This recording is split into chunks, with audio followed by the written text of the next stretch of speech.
We're here for The Exorcist, the Believer. Was there ever a point during development of the movie where maybe a film without any connection to the original was possible, or was Believer conceptualized as a sequel from the beginning?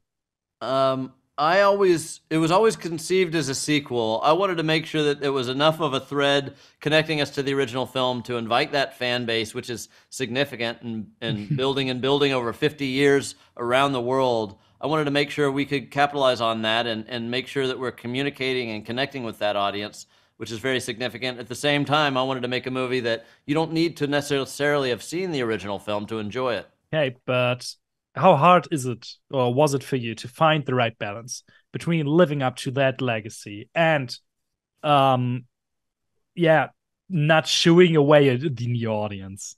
I put a lot of pressure on myself and my co-writer Peter Sattler and our crew. It's a group of people that I work with that I really trust, and we push each other.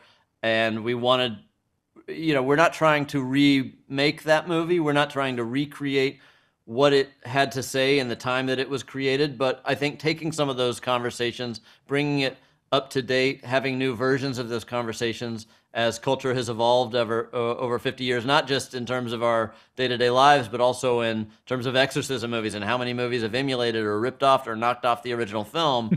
We wanted to be here and acknowledge that we're a part of that franchise. We're something fresh. We're something fairly different, but there to be a part of that legacy. You said something about the conversation that the original started.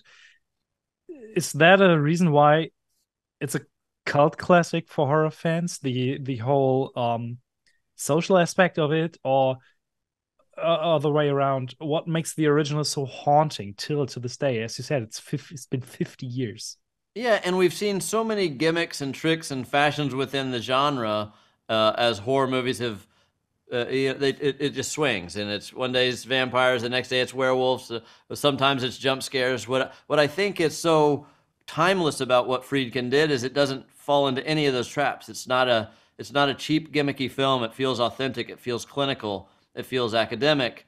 It's a slow burn of great characters and great drama. So you could take the possession out of that movie, and it still scares the crap out of you thinking about what the hell is happening to my daughter, in a really relatable, wonderful way. So what we tried to do is take some of that authenticity, and whether it be our Haitian voodoo priestess at the opening of our film, which is it's a real priestess giving a real blessing of protection, or the Catholic priests throughout the film are real priests, or the authority figures, the police and the EMTs, the physicians that are examining our girls. Those are all basically documentary scenes that we're filming within our narrative. And that's just an effort to emulate Friedkin's efforts of authenticity. Something I noticed is that the movie has kind of a anachronistic approach with the costumes and the set design. What was the idea behind that? Everything looks like the 70s, but there's still smartphones and laptops and everything. Yeah, well, we're dealing with a small town in America that's not so up to date and up to speed and high fashion. I wanted to make the concepts feel of the moment in a contemporary way, and so there's some things that you're obviously going to have, but I didn't want it to be such a fashionable movie that it's out of date 3 or 4 years from now, which is tough anytime you have a computer or a telephone in a movie these days. But much in the fashion of Friedkin's movie, which has aged so wonderfully. There's new visual effects and new ways to twist somebody's head around and things like that, that he would have employed if he was making that film today.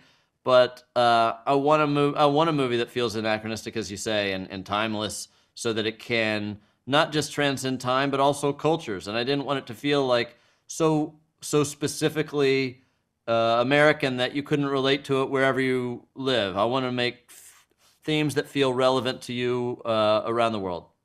Which is one of the themes of the movie, that people coming together to fight something, and not just I don't know, Christians, for example.